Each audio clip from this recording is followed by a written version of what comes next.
Pinagkakatiwalaan, ABS-CBN News and Current Affairs, panig sa katotohanan, panig sa bayan. Sa ulo ng mga nagbabagang balita, A person who has accepted the challenge of standing beside Secretary Teodoro, our new Vice President dating OMB Chairman Edu Manzano na piling running mate ni Secretary Gilbert Teodoro. Ano ang tunay na dahilan ng pagpayag ng TV host? Sasagutin yan mismo ni Edu live.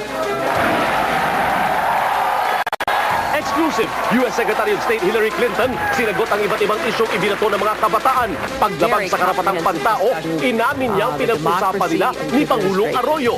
State Department has pointed out areas that we believe could be improved. Exclusive, 14 anyos na halos 2 linggong nawawala, natagpo ang bangkay sa Rizal. Kung sino man lang kung gumawal sa kayuban ng apo ko. Sana gumuko na kayo at kawawan ang ginawa ninyo. 2 tindahan ng paputok sa Bukawi, Bulacan, sumabog. Mga kalapit na gusali, nadamay ang live report. Tutukan! Manny Pacquiao, walang problema sa timbang sa laban kay Miguel Cotto. Pacman, hindi tatagal ng 8th round ayon sa Team Cotto. Clinton, nagbigay ng opinyon kung sino ang mananalo kina Pacquiao at Cotto. And of course, the Pac-Man's going to win. I mean, is there any doubt? Hello, Philippines! Andito na ang hinahanap ko. Nakita ko na ang At exclusive, Nanay Junisa at Imelda Papin, nagkita na at nag-showdown sa kantahan. Sapat na ang minsay. Minahal mo ako.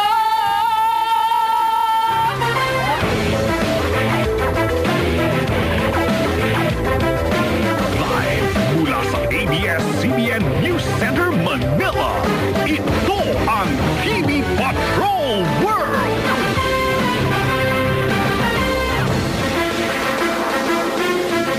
Magandang gabi, Pilipinas! Kami ang mga patrol ng Pilipino. Nagbabalita at naglilingkod sa inyo saan man sa mundo.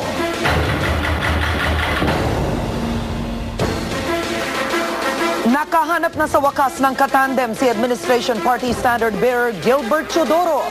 Kanina, ipinakilala ng partidong Lakas Kampi CMD ang actor TV host at dating Optical Media Board Chair Edu Manzano bilang pambato nila sa pagka-vice-presidente. Nagpapatrol J. Ruiz.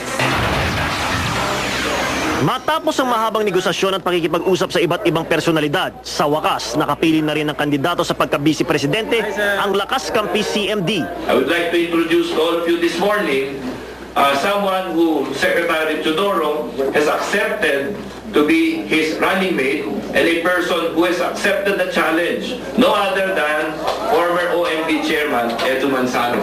Si DILG Secretary Ronaldo Puno naging tulay para mabuo ang tambalang Teodoro at Manzano. Naniniwala siyang makakaakit ang dalawa ng mga kabataang botante. Makikita ninyo sa darating na kumbensyon ay magiging bagong Lakas Kampi CMD.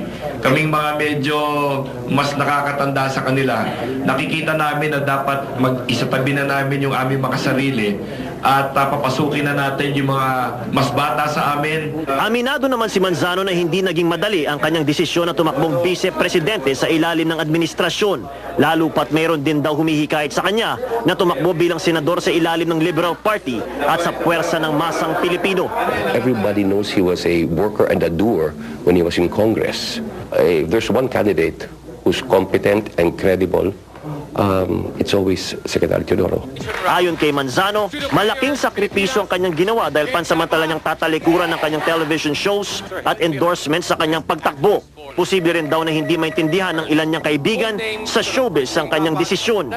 I am saddened that some people it may not sit well with some people, but I feel once a friend, always a friend. Sabi naman ni Lakas Kampi Standard Bearer Gilbert Teodoro, mabuting katambal niya si Manzano dahil kilala siya ng publiko at pareho rin daw sila ng paniniwala pagdating sa issue ng crime prevention, environment, local government autonomy at rehabilitasyon ng mga nasalanta ng bagyo. Kailangan ko ng katambalan. Unang-una na makaka-impluensya ng gawain ng ating mga kababayan na naniniwala sa plataforma. Bago ang pagpili kay Manzano, sinubukan din kumbinsihin ng administration party sina Senator Loren Legarda, Senator Bong Revilla, Senator Juan Miguel Zubir at Batangas Governor Vilma Santos bilang katandem ni Teodoro. Sa pagpili ng Lakas Kampi CMD kay Edu Manzano bilang pambatong vice-presidente, inaasahan ng partido na makakatulong ang popularidad ni Edu sa pag-angat ng rating si Defense Secretary Gilbert Teodoro. Pero ang tanong ng ilan, sapat na kaya ito para magtagumpay sa halalan sa 2010? Jay Ruiz, Patrol ng Pilipino. Maraming nagulat nang i-anunsyo ng partidong Lakas Kampi CMD na si Edu Manzano na ang running mate ni Secretary Gilbert Teodoro. Nung isang araw lang kasi ay manunumpa dapat siya bilang miyembro ng Liberal Party. Nagpapatrol Jing Castañeda. Nagsimulang lumutang ang balitang tatakbo ang TV host na si Edu Manzano sa halalan nang mag-resign siya noong Agosto bilang chairman ng Optical Media Board. Hindi bago sa politika si Manzano, nahalal siyang vice mayor ng Makati noong 1998 sa ilalim ng Liberal Party. Pero natalo siya kay Jejomar Binay nang lumaban sa pagka-mayor noong 2001. Kanina, marami ang ginulat ni Manzano sa anunsyong siya ang magiging running mate ni Defense Secretary Gilberto Teodoro na pambato ng administrasyon. Ang alam ng marami, tatakbo siyang senador. Ang hindi nga lang sigurado ay kung kaninong partido siya sasama. Sa pinakahuling senatorial survey ng Pulse Asia noong July 28 hanggang August 10, nasa ika-11 pwesto si Manzano na may 34.9% rating. Mas mataas ng 13.5 percentage points kumpara sa nakaraang survey. Noong October 14 ay inanunsyo ni dating Pangulong Joseph Estrada na kasama ang TV host sa kanyang senatorial slate. Pero mabilis itong itinanggi ni Edu. Nabalita rin na kasama siya sa senatorial slate ng Nationalista Party ni Senador Manny Villar. Pero kasabay ng balitang lilipat si Manzano sa Liberal Party ay ang pagputok ng ingay na isa siya sa tinitignang makakatandem ni Secretary Teodoro ng Lakas Kampi CMD. Martes nang sabihin ni Lakas Kampi Senior Vice President Prospero Pichay na sina Manzano, Dangerous Drugs Board Chairman Tito Soto at Senador Bong Revilla ang mga pinag-aaralang itambal kay Teodoro. Pero noong Miyerkules, naglabas ng imbitasyon sa media ang Liberal Party para sa oath-taking ni Manzano bilang bago nilang kasapi. Kahapon dapat ang panunumpa, pero hindi niya ito sinipot. He called to say na hindi siya pwede kahapon. So we plan to do it next week. Dahil sa dami ng alok at politikong kinausap ni Manzano, humaharap siya sa kritisismong naging mapaglaro siya sa politika. Jing Castañeda, Patrol ng Pilipino.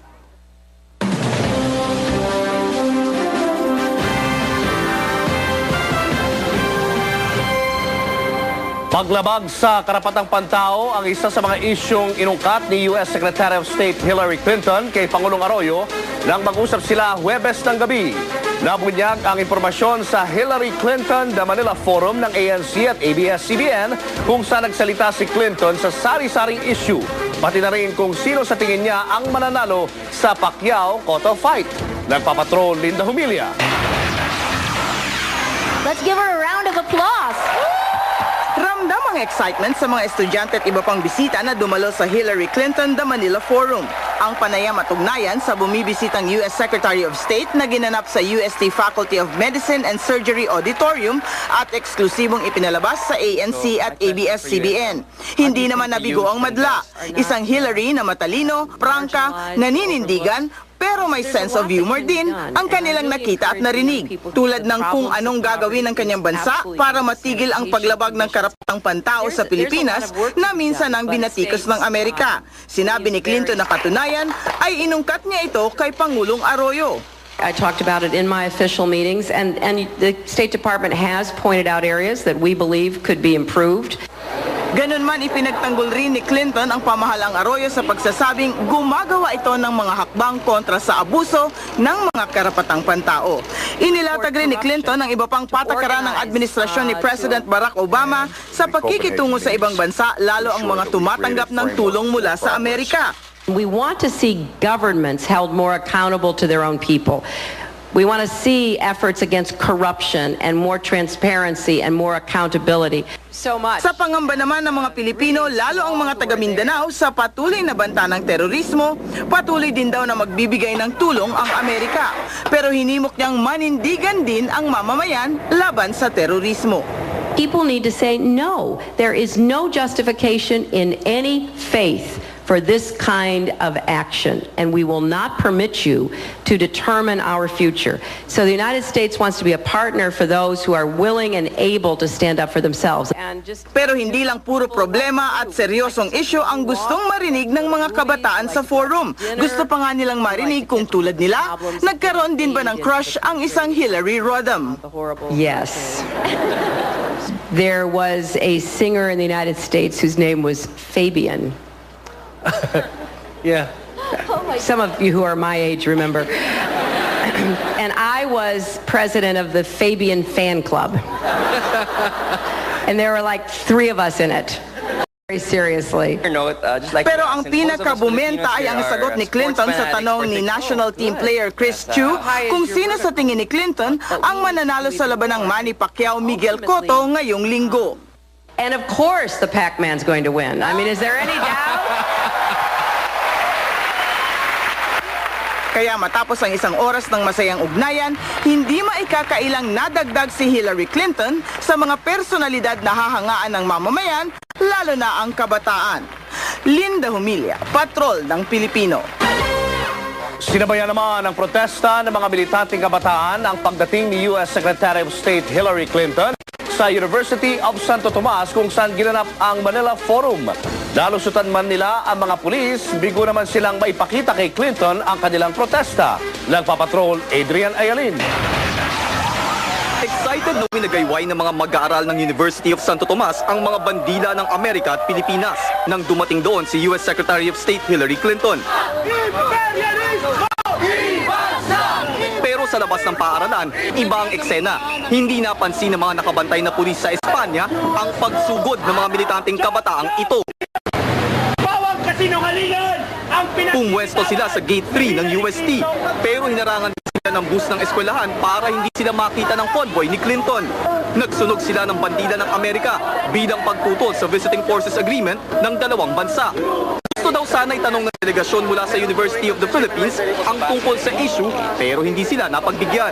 Hindi na natanong yung pinakamahalagang mga usapin. Ano yung pinaka walang kwentang tanong sa tingin? Halimbawa, yung tinatanong kung sino yung crush na ni Secretary Clinton. Alam ko nakakapag-humanize yun ng mga tao, pero sa panahon na ito, hindi yun yung dapat sinasagot ng Secretary Clinton. Pinalabas naman sa auditorium ang isa sa mga estudyanteng naimbitahan ng US Embassy dahil sa kinahinala niya umanong kilos. Napaka-ironic po, kuya, kasi sasabihin nila na they're free, ang Pilipinas ay free kagaya ng Amerika na kaya nilang gawin, pero ganito nga yung nangyari sa akin. Inamin ni Dora Solmayor na itinago niya sa kanyang dibdib ang isang anti-US banner. Pero bago pa man niya ito maiwagayway, ay pinalabas na siya ng UST. Kontento na lang sana ang mga militanteng kabataan na makita ni Clinton ang kanilang protesta sa labas ng UST. Pero nang pumunta sila sa Lacson Avenue na siguradong dadaanan ng convoy, hinarangan naman sila ng 2 truck ng bumbero at mga pulis.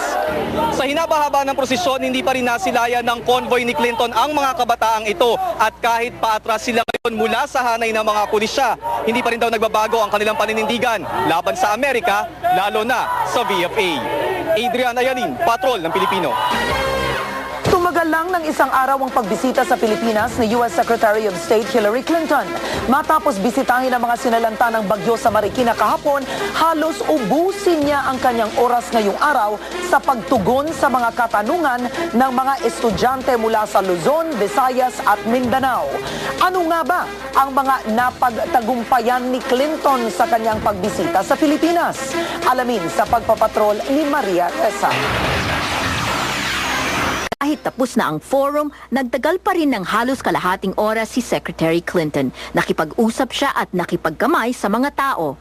Ipinapakita ni Clinton sa mga Pilipino na nagbago na ang pakikitungo ng Amerika sa mga bansa sa mundo. There have been a lot of changes in our approach and our openness and our willingness to reach out to people with whom we do not agree. Bukas na ang Amerika sa pakikipag-usap sa North Korea at Myanmar. Dati nang binatikos ang mga bansang ito dahil sa record ng umano'y pang-aabuso sa karapatang pantao. Sa darating na araw, makikipagpulong sa unang pagkakataon ng isang Pangulo ng Amerika, si Barack Obama, sa Prime Minister ng Myanmar. Ginagawa ito ng Amerika sa harap ng pag-amin ng ASEAN na bigo ito sa pagsulong ng reforma sa Myanmar. We've tried to reverse some of the policies that were not very productive, that were really putting our country in a wrong light. But things don't happen overnight. It takes a while. Sa issue naman ng peace process sa Mindanao, sinabi ni Clinton na dapat mahanap na ang susi sa kapayapaan ngayon. Noong isang taon, idineklara ng Supreme Court na labag sa saligang batas ang kasunduan sa pagitan ng gobyerno at MILF. Sumiklab ang karahasan at higit 300,000 katao ang apektado. Strike while the iron is hot is an old saying. When people are in the mood and willing to make peace, do not sleep, do not rest until you finally get there. Pero hindi lang mga seryosong issue ang tinalakay. Nakita din ng tao ang ibang imahe ni Clinton nang pag-usapan niya ang mga personal na issue. Kaya ayon sa isang blogger, ito na ang pinakamalayang talakayan na dinaluhan ng US Secretary of State. Ayon sa mga kritiko, tila umiwas si Clinton sa mga sensitibong issue gaya ng DFA. Pero kung gagamiting basehan ng pagtanggap ng publiko, tila tumalab ang karisma ni Clinton sa mga Pilipino. Maria Ressa, ABS-CBN News. Hindi raw tatagal ng 8th round si Manny Pacquiao. Yan ang tingin ng mga coach ni Miguel Cotto. Hindi raw kasi basta-basta ang mga boksingero na dati nang napatumba ng Puerto Rican. Mula Las Vegas, Nevada, nagpapatrol, Diane Castillejo. Maganda ang gising ni Manny Pacquiao isang araw bago ang weigh-in para sa laban kay Miguel Cotto. Dahil walang problema sa timbang, masarap ang kain ni Manny sa almusal.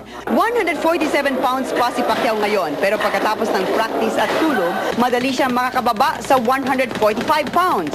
I was overweight about right now, and that was before the run, but after running weight, he was right on weight, so weight's not an issue. Kaliwat kanan pa rin ang interview para kay Pacquiao. Kanina, nag-live siya para sa mga international news agency tulad ng Yahoo Sports, ABC at ESPN. Pinasample pa siya ng kanyang pagkanta. You ask me if I love you, and I talk on my reply. I'd rather hurt you honestly than mislead you with a lie. Si Miguel Cotto sumaglit rin sa arena ng MGM Grand. Dumating na rin sa Vegas ang kanyang pamilya at 2 personal chef. Sabi ni Cotto, tatalunin niya si Manny sa linggo. Hindi raw mahihirapan si Cotto na makuha ang 145 pounds dahil matagal nilang pinaghandaan ito. Yesterday he was 146 pounds. So if you put up enough money, I'll call his room and give him 2 hours and he'll come down and he'll be at a 145. So there's no issue, no problem. Puerto Rican, hindi raw basta-basta si Cotto dahil malalakas at mabibilis ang mga boksingerong tinalo niya. Tingin ng mga coach, hindi tatagal ng 8th round si Pacman. Para naman sa tanyag na boxing historian at Hall of Famer na si Bert Sugar, kritikal ang unang 3 round. Dito raw kasi magkakatalo ang 2 boksingero.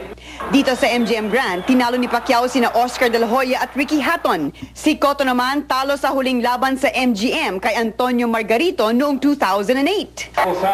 Samantala, tama sa timbang ang lahat ng Pinoy fighters na sasabak sa fight card sa Mandalay Bay isang araw bago ang bakbakang Cotto Pacquiao. Si Z Gores lalabanan si Luis Melendez ng Colombia. Si Mark Milligan haharap sa Mexikanong si Michelle Rosales. At si Federico Catubay kalaban si Alberto Rojas. Dahil kay Manny Pacquiao, bukas na ang daan para sa mga Pinoy fighters sa boxing capital ng mundo. Pag Pilipino ang kalaban, kinakatakutan. At sa susunod na mga araw, susubukan ng ating mga mandirigma na mamayagpag ang bandila ng Pilipinas. Diane Castillejo, Patrol ng Pilipino, Las Vegas, Nevada. Patay ang 3 hinihinalang carjacker matapos makaengkwentro ng mga pulis sa Santa Ana, Maynila kaninang madaling araw. Nagpapatrol Nico Bawa.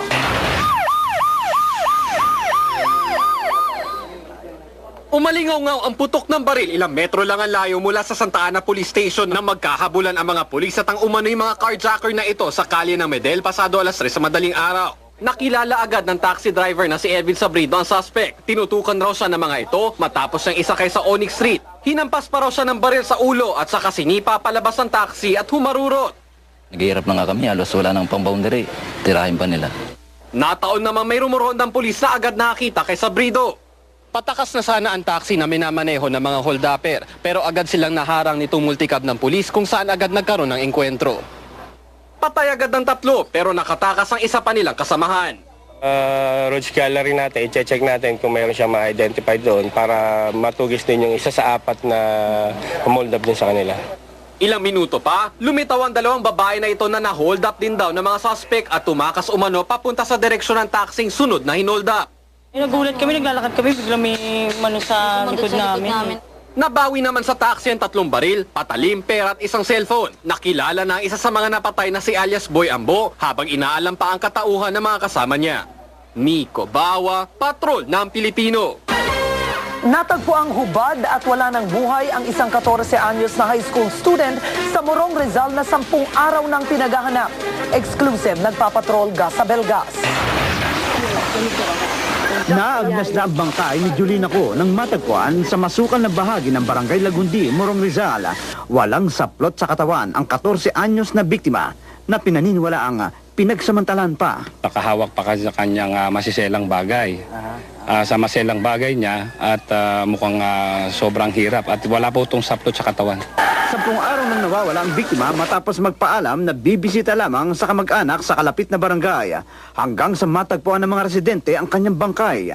Nakita lang po namin dun siya sa gubat na kasi nangangamoy na. Wala pong intention yung kundi. Correct talaga.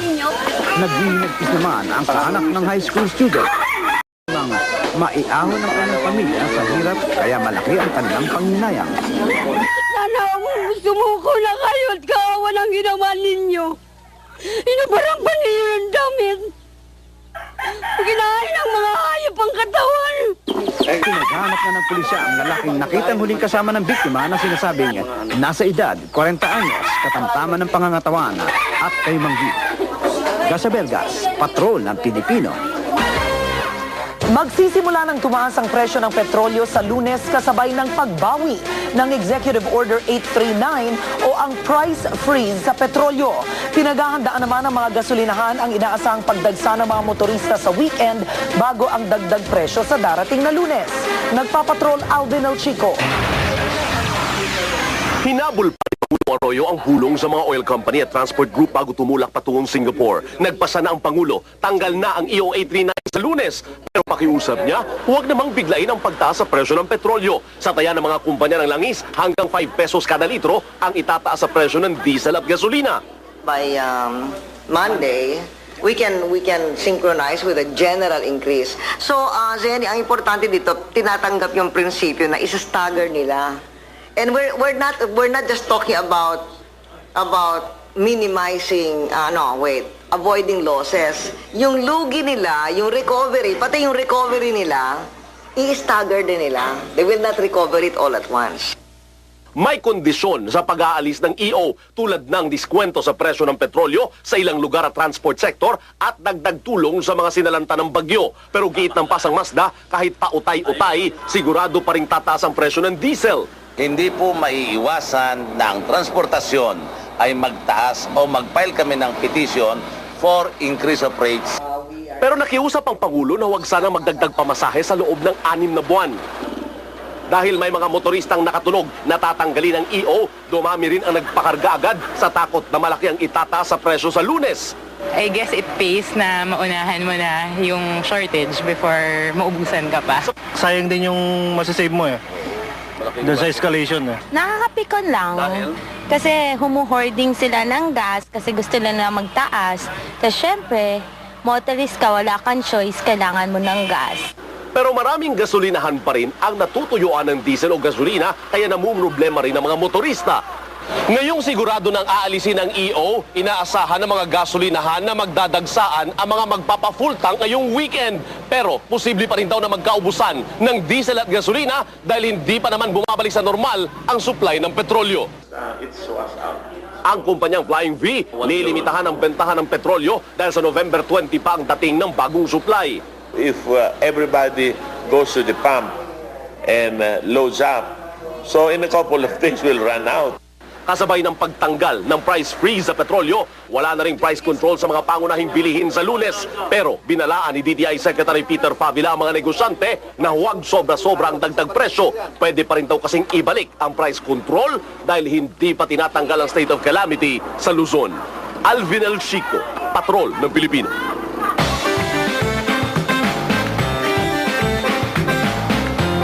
Mamasyal kasama ng kanilang pamilya mga taga Luzon sa patuloy na good weather sa weekend. Maaraw sa Metro Manila, katamtaman ng init sa tanghali sa 31 degrees Celsius. Malamig naman sa Baguio sa 15 degrees Celsius. Makulimlim naman sa Visayas dulot ng pagsasalubong ng amihan sa easterly wind o wind convergence. Maulap at malaki ang posibilidad ng pag-ulan sa Iloilo, Aklan at Boracay. Maulap din po sa natitirang bahagi ng Visayas. Apektado din ang wind convergence ang Mindanao. Malaki ang posibilidad ng pag-ulan sa Cagayan de Oro at Zamboanga. Maulan din po sa natitirang bahagi ng Mindanao. Kaunting kaalaman, ngayon ay Friday the 13th na marami nag-aakalang malas. Ngunit alam niyo ba na mas kaunti ang aksidente sa lansangan sa araw na to? Ang tawag sa phobia o takot sa Friday the 13th ay paraskevidekatriaphobia at ang tawag naman sa phobia sa numero 13 ay triskaidekaphobia. Ayon sa mga pag-aaral sa Europa, mas kakaunti ang bilang ng aksidente tuwing Friday the 13th. Ang dahilan marahil ay dahil sa takot, di naglalabas o mas maingat sa pagmamaneho mga tao, kaya mas madalang ang aksidente. Sa kalusugan naman, walang malas o swerte. Kumain ng masustansyang pagkain, mag-exercise at magpahinga ng sapat, makakaiwas sa sakit at masahaba ang buhay. Ito po si Kuya Kim nagsasabing sa bawat pagsubok ng panahon, laging tatandaan na ang buhay ay weather-weather lang.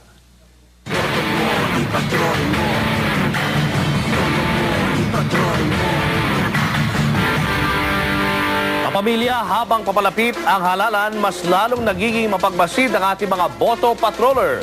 Sa multiply site ng BMPM, pinadala ni Halal ang mga litrato ng sirasirang kalsada sa Lanao del Sur. Sana raw ay pagtuunan ito ng pansin ng mga mauupo sa gobyerno. Text naman ng isa pa nating boto patroller, sana raw ay bigyang pansin din ng mga kakandidato sa halalan ang kalidad ng edukasyon sa mga pampublikong paaralan. Maging bahagi ng boto mo, ipatrol mo, i-text ang BMPM space, view space, pangalan, /address, /edad, / at ang inyong mensahe at ipadala sa 2366 para sa Globe at TM subscribers at 231 naman sa ibang network.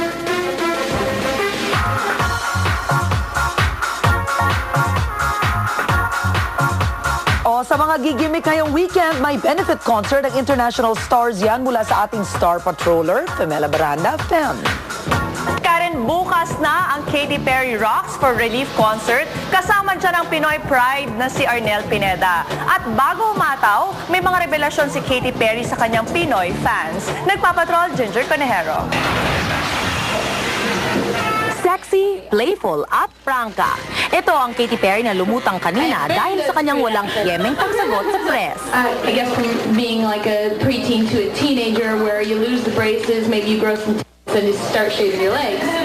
And how you used to like high-five the guy that you like, but now you really want the guy that you like to like you back. Nagbigay din ng patikim si Katy Perry bago ang kanyang concert bukas sa Mall of Asia grounds.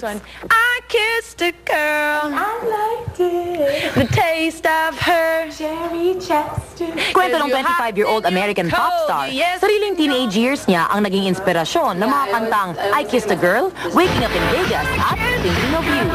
Payo niya sa mga kabataan, I think it's important just to listen to who you are and drown out all the people that think what you should be.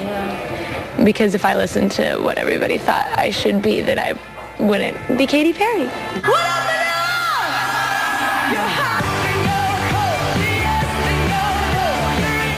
Isang araw pa lang nananatili si Katy sa bansa, may napansin na siya sa mga Pinoy. People are really respectful and welcoming and beautiful and excited about music. They kind of throw their body into the music. They were wild. The kids were wild. Pero bukod sa masasayang alaalang babaunin ni Katy pabalik Amerika, madamdamin din siyang nagpasalamat sa pambihirang pagkakataon makiisa sa Sagip Kapamilya Relief Mission kahapon para sa mga nasalanta ng bagyo. Those type of things really put my life into perspective, and that's where I stopped complaining and really sincerely grateful for everything. Kasama ni Katie sa benefit concert bukas ang American alternative band na May, si Jed Madela at sina Arnel Pineda at Neil Sean ng bandang Journey. Ginger Conejero, Patrol ng Pilipino. At susunod,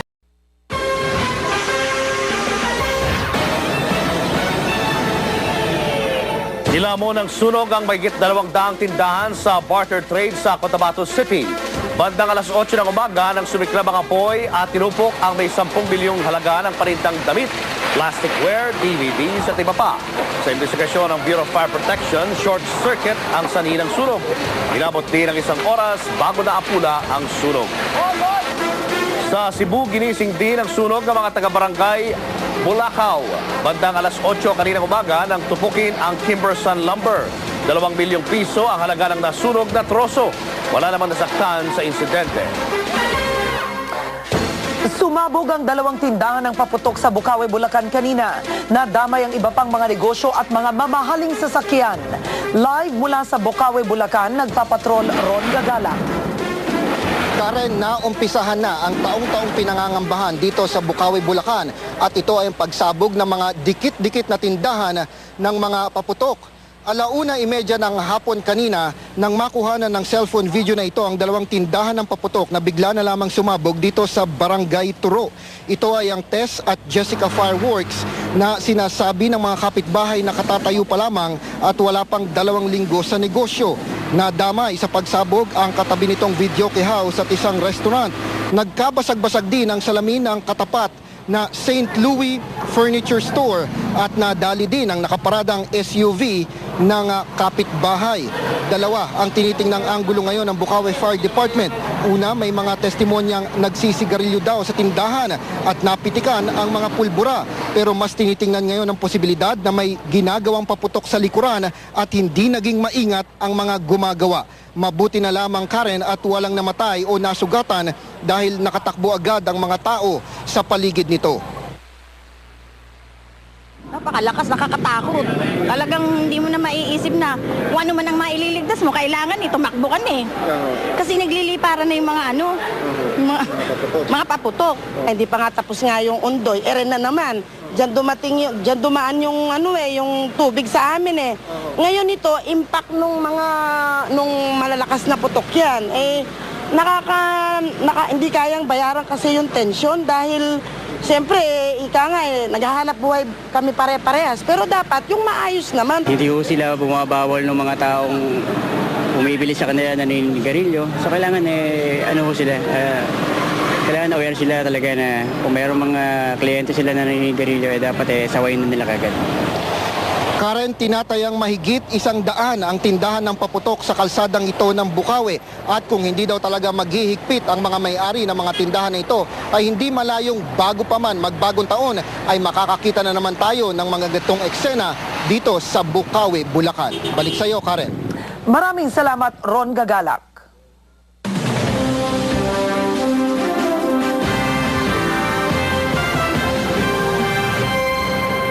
Naubos daw ni U.S. Secretary of State Hillary Clinton ang inihandang hapunan ng Malacanang para sa kanya kagabi.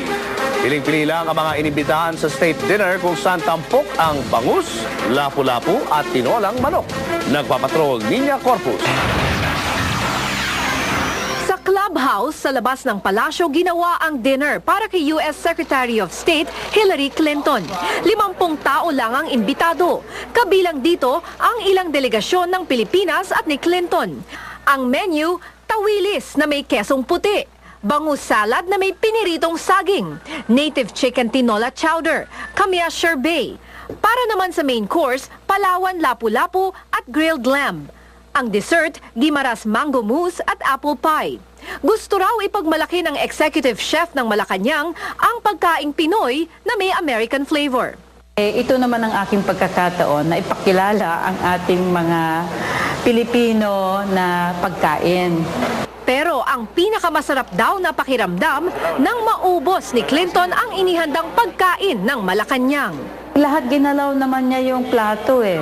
Oo. Sa aking pakiramdam gusto rin niya matikman. Sa kabila kabila ng masusing preparasyon, relax at komportable lang daw ang mga tao sa dinner. Kaya nakapag-usap raw ng masinsinan si Clinton at ang Pangulo. An intimate, but they will be spending a lot of time together, awarding sa sikatunan, of course talking over dinner. Alas 7 nagsimula ang state dinner at pasado alas 10 na raw nang nakaalis ang delegasyon ni Clinton. Niña Corpus, patrol ng Pilipino. Sa pagbabalik ng TV Patrol World Exclusive.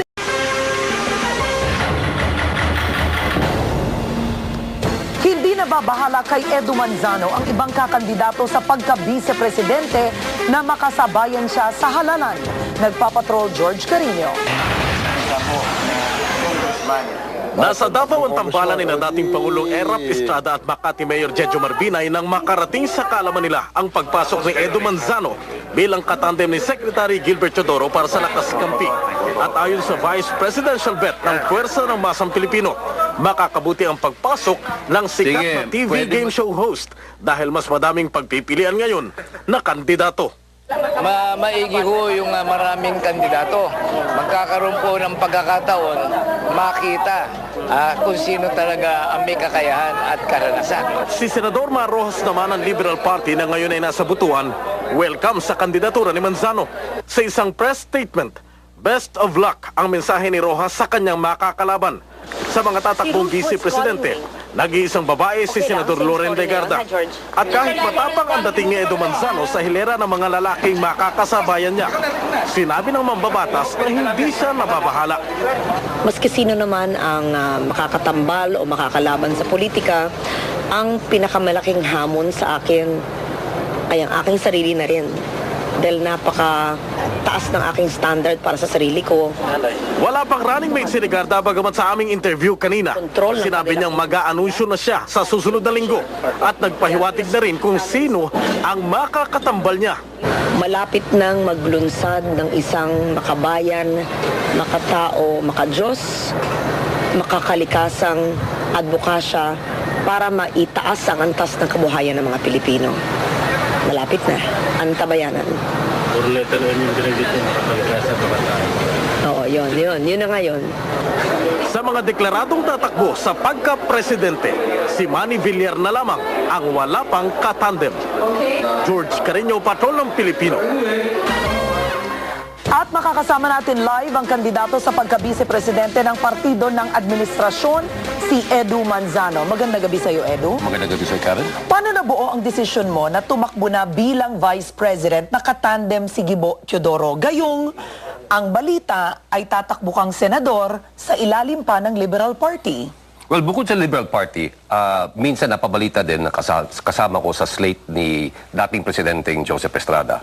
But of course, klaro din ni Jinggoy, Senator Jinggoy, na ito po ay isang imbitasyon lamang. At nakausap ko rin po yung ibang mga partido at sila po ay nag-imbita. Hindi ako yung palipat-lipat. And just so happened that dito, nung umpisa, kausap ko si Secretary Gabby Claudio. At pagkatapos kay Secretary Gabby Claudio, nakausap ko naman si Secretary Ronnie Puno. And then, yung tila ang naging nagpinal doon sa aking decision-making processes ay si Secretary Teodoro himself. Ang kumakalat na balita kasi, Edu, no, na nagkaroon ka daw ng problema, ika nga, sa Liberal Party dahil kulang sa pondo. Walang pera. So ang pananaw ng ilan ay kaya ka sumali sa administration party dahil malaking pera ang ipinangako sa kampanya mo. Well, hindi sa kampanya ko. I mean, they have a president, a presidential candidate who they have to take care of. But sinabi po ng lakas that they will take care yung mga gastusin nung kampanya. As a matter of fact, personal ng ginarantiya sa akin ni Secretary Ronnie Puno, who is a friend of long standing. Personal niyang ginaranti. And I think the Liberal Party made it very, very clear from the very beginning that they would run a campaign on a shoestring budget. Di ba? Meron pa nga silang yung piso-piso na kontribusyon. So, for one to assume that he would be able to enjoy a well-machined, well-oiled campaign would, I think, be a bit reckless. Okay, dahil dati tumakbo kang mayor ng Makati, hindi alam ng marami, kumbaga na isanla mo yung bahay mo na wala yun dahil ginastos mo ang sarili mong pera. Isa ba ito sa mga dahilan kung bakit ayaw mo nang maulit pa yon? That is one of the reasons kung bakit ayaw kong maulit yun. Ang nangyari sa akin noon was, nung malapit ng eleksyon, walang dumating na pera. And dahil ako po ang tumatay yung ulo sa aming partido, kapag nawala ako, babagsak yung buong slate namin. So I had no choice but to sell my house. And kaya sinabi ko kay Secretary Puno, alam mo nang minsan na ako, kasi kasama ko siya noong 2001, alam ni Secretary Puno na noon nagkaroon ako ng isang traumatic experience. Pero the Secretary took it upon himself to say na, I will guarantee personal that we will take care of the campaign. So, Edu Manzano, palagay mo anong lamang mo kay Mar Rojas at kay Loren Legarda? Well, hindi individually. Ang feeling ko, ang magiging lamang ng aming tandem is yung how we will work together as a team. Sinabi po ni Secretary Teodoro sa akin that you will not just be running, we will be running together. We will be working together. You will not work for me. So nagustuhan ko din po yung kanyang mga advokasya. Matagal ko na siyang kilala. Bata pa kami, kilala ko na si Secretary Teodoro and yung kanyang pamilya. And nung kami po ay nakapag-usap ng, 3 beses, ay more or less so na if there is one man who deserves to win and to be president ng ating bansa, it's Secretary Gilbert Teodoro. Si Pangulong Arroyo po ba ay nakausap ninyo at naging, kumbaga nakatulong sa pagdesisyon yung tumakbo? Hindi po. I've never had the opportunity to speak to President Arroyo, but I would assume that she is aware of lahat ng kaganapan. Alright, Mr. Edu Manzano, good luck po sa inyo. Good luck, salamat, sir. Ms. Karen Davila. Thank you. At yan po, kasama natin ngayong gabi si Ginoong Edu Manzano. Samantala, alam nyo kapamilya, bukod sa darating na eleksyon, mas malapit, Pasko. At dahil malapit na pong Pasko, formal nang binuksan ang Moving Mannequin Show na taon-taon nang nakagawian sa isang shopping center. Alamin din natin ang lagay ng traffic ngayong araw ng Biyernes at nataon pang araw pa ng sweldo at gimmick. Live mula sa San Juan, nagpapatrol Jenny Reyes. Maningning na ilaw, makukulay na palamuti at ang diwa ng pagbibigayan ang naging hudyat ng umpisa ng pagdiriwang ng Pasko dito sa Green Hills Shopping Center sa San Juan. Ngayong gabi, inumpisahan ang Moving Mannequin Show na 7 taon nang tinatanghal dito sa Green Hills. Ito yung makulay na palabas na kinalakihan natin at dati ay ginaganap sa COD sa Cubao. Pero noong 2003 ay inilipat ito dito at ginawa pang mas magarbo. Mula ngayon ay araw-araw na ang Moving Mannequin Show na gagawin kada 30 minuto mula alas 6:30 hanggang alas 11 ng gabi hanggang sa January 3. Ang tema ng Christmas display ngayong taon ay ang Nativity o ang pagkapanganak ni Hesukristo. Napapanahon daw ito dahil na rin sa sunod-sunod na trahedyang tumama sa bansa ngayong taon, lalo't simbolismo ng pag-asa ang nativity scene. Kasabay ng opening ng Christmas display, ang isa ring Christmas party para sa mga bata dito sa San Juan at sa White Cross Children's Home.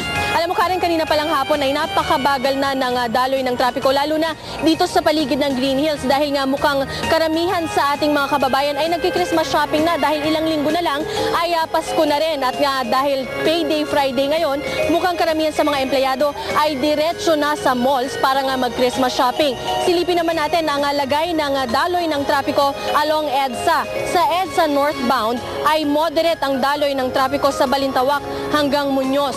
Moderate to heavy naman ang Kamaning to Connecticut dahil sarado ang lane A ng loading bay dyan nga sa Connecticut at sa EDSA northbound ay moderate to heavy ang Magallanes hanggang Santolan. Sarado din ang lane A ng Santolan Road. Yan ang pinakahuling traffic update at mula nga dito sa Green Hills, San Juan, balik sa iyo Karen. Maraming salamat Jenny Reyes. Kapamilya, handa na ba ang inyong pangreregalo sa inyong mga mahal sa buhay ngayong Pasko? Kung ipapadala nyo ang inyong aginaldo, kailangan sigurado nagpapatrol Team Inugla. Nakasanayan na ni Ling na magpadala ng Christmas card sa kanyang mga pamangkin tuwing Pasko. Sa loob ng card ay nag-iipit siya ng pera pang aginaldo. Pero nadala na raw siya rito. Kasi nandito ako sa Manila, nagpapadala ako sa pagadian sa mga pamangkin ko. bawat sulat, iniipit ako ng pera kahit konti lang. Ngayon ang nangyari, pagtanggap nila bukas na, wala na yung perang inipit ko. Hindi raw dapat ugaliin ang pag-iipit ng pera sa mga sulat. Kaya kung magpapadala, mas ligtas daw kung sa remittance company ito ay dadaan kung saan hinihingi ang contact number ng nagpadala at padadalhan. Sa paraang ito, pwedeng i-verifika ng nagpadala kung natanggap na ang pera. Matutuntun pa rin kung saan yung kanyang bahay basta may contact number yung padadalhan. At kung hindi naman makita talaga, kukontakin namin yung nagpadala. Baka meron ka pang alternatibong address. Kaya naman ngayong Pasko, sisiguraduhin ni Ling na matatanggap na ng kanyang mga pamangkin ang kanyang aginaldo. Timmy Nubla, Patrol Pilipino.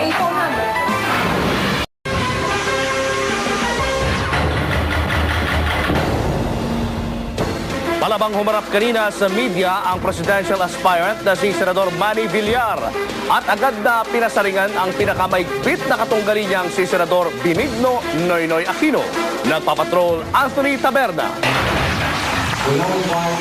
Hindi man pinangalanan ang presidential aspirant na si Senador Manny Villar, si Senador Noynoy Aquino, sinapul niya ang pinagmamalaking integridad ng kanyang katunggali sa KBP Management Conference kanina. Character cannot be inherited. It cannot be inherited. It is lived. You have to earn it.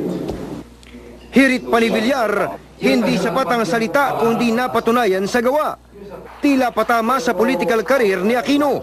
You must show in the past that you have held positions where you showed that you had integrity, that you have integrity. Otherwise, this would be empty promises. Ito ang pambihirang pagkakataon na si Villar mismo ang bumira kay Aquino na dati ginagawa lang ng kanyang mga tagapagsalita. Kamakalawa isiniwalat ni Congressman Boying Rimulya ang paglabi umano ni Aquino para makinabang ang Hacienda Luisita sa SCTEX. Si Rimulya ay kalyado ni Villar. Ayon kay Villar, walang dapat ikatakot si Aquino kundi totoo ang SCTEX deal gaya raw ng ibinato sa kanya na C5 controversy. Ipinagmalaki naman ni Villar na kumpleto na ang kanyang senatorial lineup na binubuo ng reeleksyonista, mga nais magbalik Senado at ilang bagito. Ia-anunsyo raw ang ticket sa susunod na linggo. Anthony Taberna, Patrol ng Pilipino. Nagdiwang ng kanyang kaarawan kagabi si dating Ilocos Representative Amy Marcos. Pero nagbukhang paglulunsad ng kandidatura ng kanyang kapatid na si Congressman Bongbong Marcos ang naturang okasyon. Nagpapatrol Maricar Bautista. Dumalo ang mga kaibigan sa loob at labas ng politika sa ika-54 na kaarawan ni dating Ilocos Norte Congresswoman Amy Marcos. Nag-aalay ng awitin ang ina niyang si dating First Lady Imelda Marcos. Pero nagmisulang paglulunsad ng kampanya sa pagkasenador ng kapatid niya si Congressman Bongbong Marcos ang okasyon. Kapansin-pansin ang malaking backdrop na may mukha at slogan ni Congressman Marcos. Namigay din ng mga sticker, comics ng kanyang talambuhay at pinwheel na may mukha ng kongresista. Mismo si Mrs. Marcos pa raw ang bumili nito sa Divisoria, Maynila. Ito raw ang simbolo ng mga windmill na itinayo ni Congressman Marcos sa Bangi, Ilocos Norte na pinagkukudan ng mas malinis at murang enerhiya sa probinsya. Noon kasi hindi kami naniniwala dyan eh. Tawa kami ng tawa. Ano bang kaibangan yan? Puro hangin. Ngayon, lahat nagpupunulit na gumaya. Ayon kay Marcos, 3 partido na ang nag-imbita sa kanya para sa halalan. Ang Puwersa ng Masa, Nationalista Party at Nationalist People's Coalition. I intend to stay with the KBL. Kung ano man ang magiging ka-lineup ko, siguro ang mangyayari mag-coalition ng KBL dun sa partidong yun. Umugong din ang posibleng Bayani Fernando Imelda Marcos tandem sa 2010 na tinawanan lamang ng mga anak ng unang ginang. Nakakaloka yata. Wana, 80 na yung mami ko. Pahingahin na yung pobre. She assures me that that was not her idea. Pero kilala raw ng magkapatid ang kanilang ina at hindi nawawala ang posibilidad na pumasok muli sa politika. Maricar Bautista, Patrol ng Pilipino. Dalawang tulog na lang bago ang bakbakang Pacquiao Cotto at nagsimula na ring dumating sa Las Vegas ang mga politiko at artistang manunood ng laban. Kapansin-pansin sa labas ng airport ang mga driver na nag-aabang sa mga VIP, gaya ni First Gentleman Mike Arroyo. Dumating na rin si House Speaker Prospero Nograles, ang mag-asawang Annabel Rama at Eddie Gutierrez. Nandun din si Vice President Noli de Castro na excited ng suportahan ang pound-for-pound king. Na mahalaga sa atin, kung wala na ang Pacquiao, wala na tayong excitement, wala na pupunta sa Vegas.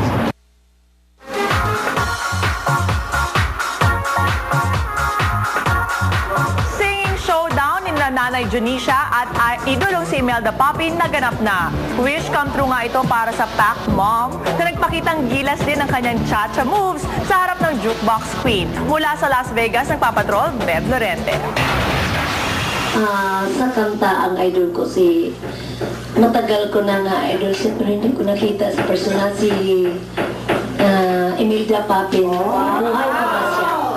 Nagsimula sa kwelang girit ni Mami Junisha ang inakalang patay na ang idol na si Imelda Papin. Ngayon, natupad na ang pangarap ng Pac Mom. Kanina, pinasundo pa ng limousine ng jukebox queen si Mami Junisha mula sa kanyang hotel sa Mandalay Bay. At nang magkita na, hindi magkamayaw sa tuwa ang dalawa na walang katapusan sa pikturan. Bumili pa raw ng camera si Nanay Junisha para sa pagkikita nila ng kanyang idolo.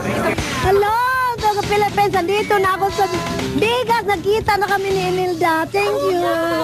Lalo pang natuwa ang ina ni Pacman nang ayusan mismo ito ni Imelda bago ang hiling nitong singing showdown. Ingit na mga friends ko. Si Emil, maingit na mga kami ingit ng mga friends ko. Si Imelda pag yung nag-lipstick sa kanya. At naganap na ang kanilang pagtutuos. Bakit ikaw pa ang hinihintay ko? Bakit ikaw pa ang iniisip ko?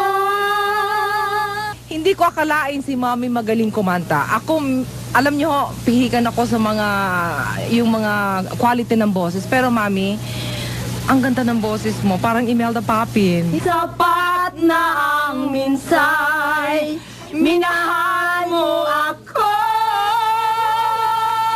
Matapos ang kanilang duet, time to shine naman ni Nanay Junisha na hataw sa cha-cha kahit walang tugtog. Uy, ang galing mo, Mami! O, exhibition niya, Mami? Oh, yeah! Wow! Wow! Napatalon naman sa tuwa si Nanay Junisha nang bigyan siya ng mga regalong mamahaling bag at CD compilation ni Imelda. Hindi lang kay bulaklak ang binigay At sa akin. bago matapos ang matamis na pagkikita ng dalawa, nilinaw na rin ang issue kung sino bang mas matanda sa kanila. 60. Coming to 61 May 15. Batang-bata. Para kay Nanay Junisha, dream come true ang makita at makasama ang kanyang idolong si Imelda Papin. Ito na daw ang isa sa pinakamasayang araw sa kanyang buhay. Bev Lorente, Patrol ng Pilipino, Las Vegas, Nevada. Inilibing na ang ulo ng principal na dinukot at pinugutan ng mga hininalang miyembro ng Abu Sayyaf sa Patikul, Sulu. Natagpuan ang ulo ni Gabriel Canizares sa isang gasolinahan noong Lunes pero hindi pa rin nakikita ang katawan niya hanggang ngayon. Dumagsa naman ang mga nakiramay sa libing, lalo na ang mga guro mula sa iba't ibang paralan sa Sulu. Ipinasabina na ng Quezon City Prosecutor's Office si Richard Ordonez, ang lalaking nanutok ng baril kay ABS-CBN anchor Cheryl Cosim at kanyang pamilya. Idinakda naman sa November 19 ang preliminary investigation sa kasong grave threat na isinampa ni Cosim. Linaw ngayon ng COMELEC na hindi nila pinersonal ang grupong ladlad nang ibasura nila ang petisyon nito para ma-credit bilang isang party list group. Ayon sa COMELEC, ang advocacy ng grupo at ang epekto nito sa lipunan ang pinagpasehan sa kanilang desisyon. Maaari naman daw na umapila muli ang ladlad. Ito rin umano ang dahilan kung bakit nila dinisqualify ang grupong Magdalo. Kapamilya, 42 days na lang, Pasko na, lapit na. Kaya kailangan mamili na. At yan ang mga balita na kalap sa aming mas malawak na pagpapatrol. Kami ang inyong patrol ng Pilipino, naglilingkod sa inyo saan man sa mundo.